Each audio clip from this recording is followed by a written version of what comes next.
As I said, we will be dealing with that in future in more detail. So the last section then of your statement starts on page 73, and it's what you describe as the retaliation against the PKTT. And in this section, you explain what you understand to be retaliation through several cases that have been brought against members of the PKTT. Are you able to summarize what you wish to say in this section for the Commission? Thank you, Commissioners. I will indeed summarize this by just pointing to the fact that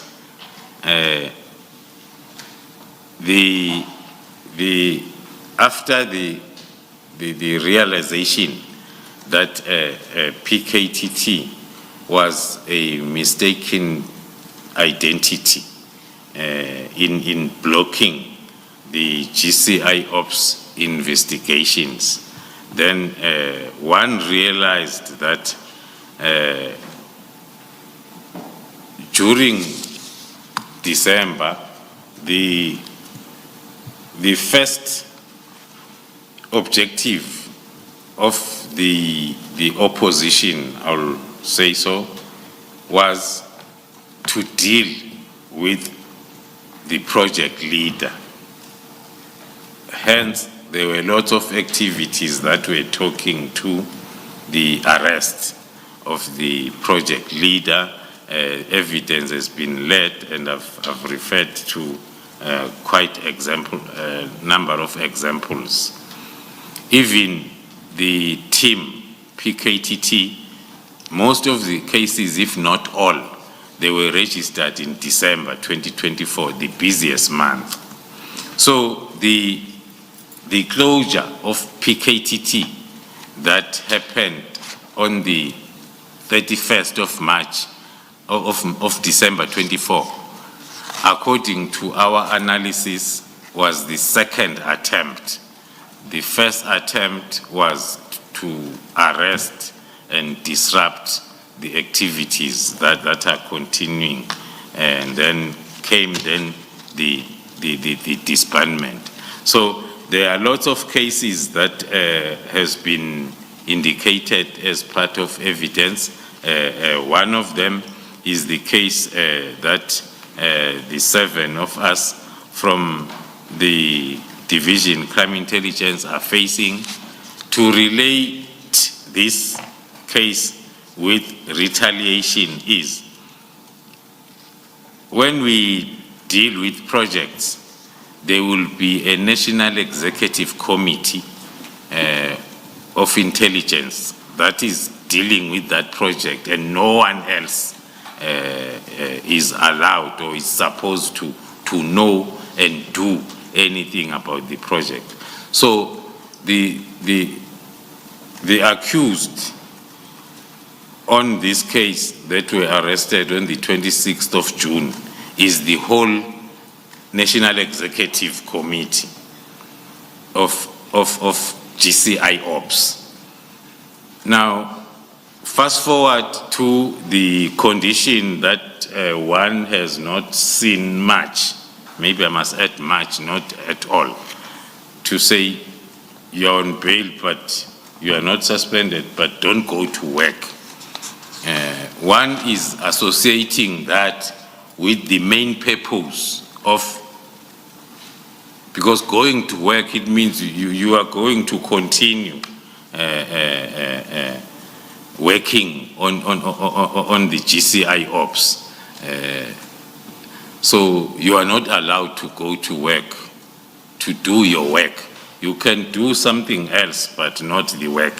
So I'll point only on that point when I try to summarize these cases, especially the one that I'm not supposed even to talk that much on it, because I have interest, or I'm part of it. Then the other cases we have referred to during my testimony the attempts we saw from the WhatsApp chats, the attempts to open cases through IPT. We saw another case of false information about the Rolex watch. So there's been lots of cases, and the 3 cases that were opened around Orlando against the team, and another one, the kidnapping, opened and registered as a victim by one of the targets from our side that we have been referring to, a ballistic expert. So with all those, the common denominator of information is there is a coordinated effort of destabilizing the GCIOPS by then opening these fake cases against the team management and members as part of retaliation. The one question I had, sorry, is paragraph 190.4. What does that case in the Eastern Cape have to do with the PKTT or activities of the GCIOPS or Molefe and Matlala cases? So how is it linked to any attempt to disrupt what you are doing in relation to those cases? Thank you, Commissioner. When we were requested or instructed to intervene in the University of Fort Hare, we sent the best of PKTT. So when we had to get the support from PKTT in the GCIOPS, we took the same best.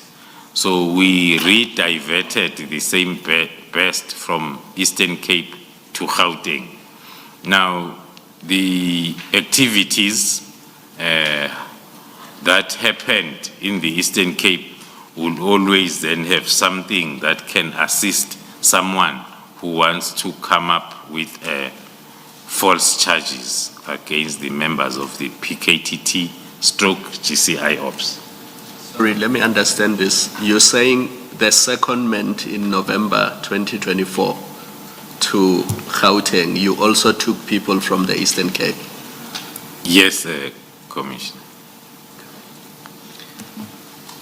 General, let me take you to paragraph 186. And that's the paragraph concerning the appointment of Brigadier Mukwele, who used to work for BMW before her appointment. Am I correct that she was appointed directly from BMW that is to be a brigadier in SAPS? That is correct, Commissioner. What were the advertised requirements for the position? We were looking for the head of our technical support services. Without detailing it that much, so as we don't expose our covert methodologies, but it's a person, firstly, who's qualified in mechatronics, a person who can combine both mechanical engineering and electronical engineering to suit our covert activities needs. So those people are normally found then in these environments like BMW or Ford, or because they are doing both electronical and mechanical engineering, or qualified, and they have experience. Was she based at the manufacturing plant, not at a dealership? I cannot be able to be quite sure in terms of the separation, but what I know is she was a supervisor of technicians that are doing mechanical and electronic work in the manufacturing part of the car. And so do you say that she met the advertised requirements? According to us as the panel that recommended her as candidate number 1, she did meet all the requirements. Thank you, General. General, I have had a question on this, which is the appointment was made from someone outside of the SAPS into the SAPS, and the appointee was given the status of a brigadier, which is, as I understand it from the rankings, fairly senior. And would it be, can you explain how somebody from outside of the police service with no experience in policing would be brought into the service and given a fairly senior rank from the outset? Yes. No, thank you, Commissioners. I won't be long on that. I'll first refer to my response when the Commissioner asked as to what were we looking for. We were looking for a qualified mechatronics person, not a police officer like me. My experience and qualifications were irrelevant to the post. So we first advertised the post internally, and then the process moved on until the panel by then could not find a suitable candidate, which is a policy within SAPS. And then that panel recommended for the post to be advertised externally, so as then we can get people that are qualified for the work that for the person that you are looking for. That's how then once the post is externally advertised, it's not only limited to brigadiers and generals. There are posts that are advertised on newspapers of a qualified Reverend Muruti. And those people then, because we are not Barutis, police officers, then a Muruti who's qualified and registered with a particular Baruti organization then will apply and qualify, come in and be given that rank that was advertised. So in the police, it's not something that does not happen. We have a lot of senior officers that came in from the level of a brigadier. Some, they came in from a level of a major general. Not, or maybe let me make one example, the living example. The current divisional commissioner at the level of a lieutenant general, who is a lieutenant general, is from the National Treasurer Department. 2 years ago was appointed by SAPS as a divisional commissioner, who is a lieutenant general. It's another fresh example that we can see, because SAPS was looking for particular qualifications and experience that SAPS could not find within SAPS. So the Lieutenant General you are referring to had no policing background whatsoever? Not at all. He was, I think, after 2 years of being employed, he was then sent to a basic police training, which is normally not for like a full period, because you are called a lateral entry level and you are a senior officer. So you will just go there and get the basics so as you are able to know how to salute. So this post was advertised at the level of a brigadier? Of a brigadier, yes. General, just one question about the bail issue. Your bail condition is that you may not go to the office. Do your bail conditions prohibit you from speaking to members of the intelligence division of crime intelligence? I was hoping that I won't I'm not get so asking you many to explain in full. questions. I'm not asking you to give an explanation. I just want to know whether your bail conditions include that you may not speak to employees. No, in the division. it does not, Commissioner.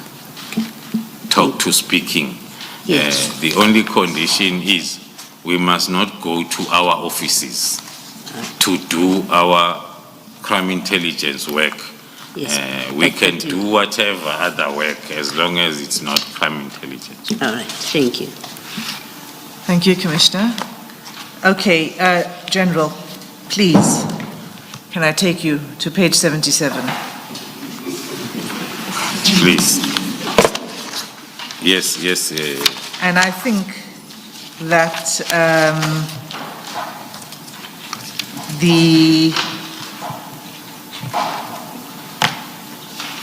let me do this now. Okay. Sorry, Commissioners. You will recall yesterday there was a request for CJC 32.1, which is proof of ownership of a particular vehicle. May I please hand it up for the record?